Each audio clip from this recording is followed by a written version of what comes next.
বহু দিনৰ পৰা পুলিচ কনিষ্টবল নিযুক্তিৰ সময়ত মোৰ যুৱ বন্ধুসকলে মোক ৰিকুৱেষ্ট কৰিছিল যে পুলিচৰ ৰিক্ৰুটমেণ্টৰ ঊৰ্ধ্বতম বয়স হয় 18ৰ পৰা নিম্নতম 18 ঊৰ্ধ্বতম 25 বছৰ। তেওঁলোকে কৈছিল যে ইয়াক 1-1-2026ৰ পৰা গন্তি কৰিব নালাগে, 1-1-2025ৰ পৰা গন্তি কৰিব লাগে। যদি আমি 1-1-2025ৰ পৰা ইয়াক গন্তি কৰোঁ, তেতিয়া আজি 18 বছৰ হোৱা ল'ৰা ছোৱালীবিলাকে ইয়াত অংশগ্ৰহণ কৰিব নোৱাৰিব। বহুত ল'ৰা ছোৱালী নিৰাশ হ'ব। কিন্তু 1-1-2025ত বয়সৰ সীমা নধৰা কাৰণে যিসকলে 25 বছৰ অতিক্ৰম কৰি 26 বছৰত ভৰি দিব, তেওঁলোকো ডিপ্ৰাইভ হ'ব। তেওঁলোকে মোক দুখেৰে জনাইছে। সেয়েহে আজি অসম চৰকাৰে সিদ্ধান্ত গ্ৰহণ কৰিছে যে পুলিচৰ ৰিক্ৰুটমেণ্টৰ বয়স আমি 25 বছৰৰ পৰিৱৰ্তে 26 বছৰ কৰিম। অৰ্থাৎ এতিয়া নিম্নতম বয়স 18 বছৰ হ'ব, ঊৰ্ধ্বতম বয়স 26 বছৰ হ'ব। ইয়াৰ ফলত 1-1-2025 যোনে মোক বিচাৰিছিলে তেওঁলোকেও আবেদন কৰিব পাৰিব, আৰু 1-1-2026 যোৱা সকলেও আবেদন কৰিব পাৰিব। সহজ ভাষাত পুলিচত এপ্লাই কৰিবৰ কাৰণে হাইয়েষ্ট লিমিট, এজৰ ঊৰ্ধ্বতম সীমা আমি 25ৰ পৰা 26 বছৰলৈকে বঢ়াই দিছোঁ।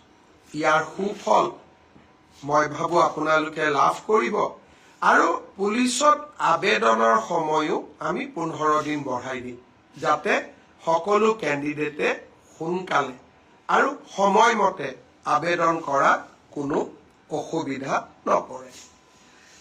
দ্বিতীয়তে, কেইটামান দিন আগতে মই আপোনালোকক কৈছিলোঁ যে আমাৰ তৃতীয় আৰু চতুৰ্থ শ্ৰেণীৰ কৰ্মচাৰীসকলে যাতে মিউচুৱেল ট্ৰান্সফাৰৰ সুবিধা ল'ব পাৰে, তাৰ বাবে আমি স্বাগত সতীৰ্থ পৰ্টেলটো আৰু এবাৰ মুকলি কৰি দিম।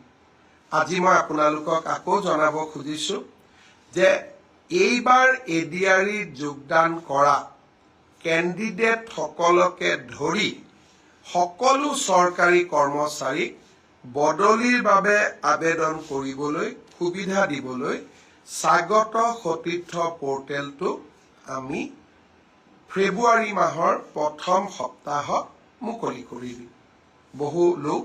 বহুকেইজন প্ৰাৰ্থী ইয়াৰ পৰা উপকৃত হ'ব। তৃতীয়তে, এডিআৰি পৰীক্ষাৰ বাবে দিব্যাংগ যিসকল লোকে আবেদন কৰিছিলে, তেওঁলোকে মোক কৈ আছে আমাৰ ছেকেণ্ড টাইম মেডিকেল হ'ব লাগে। মই ৰাইজৰ কথা শুনি চলোঁ।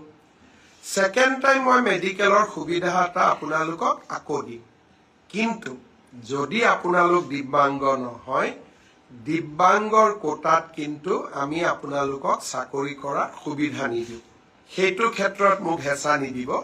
কিন্তু আপোনালোকে যিহেতু কৈছে যে আৰু এবাৰ আমাক চেকআপ কৰাৰ সুবিধা দিয়ক, নিশ্চিতভাৱে আমি আপোনালোকক সেই সুবিধা প্ৰদান কৰিম, যাতে আপোনালোকে আৰু এবাৰ এই ব্যৱস্থাত বা আৰু এবাৰ যদি আপোনালোকৰ প্ৰথমটো ডাউট আছে, আৰু এবাৰ যাতে আপোনালোকে সোনকালে আবেদন কৰিব পাৰে।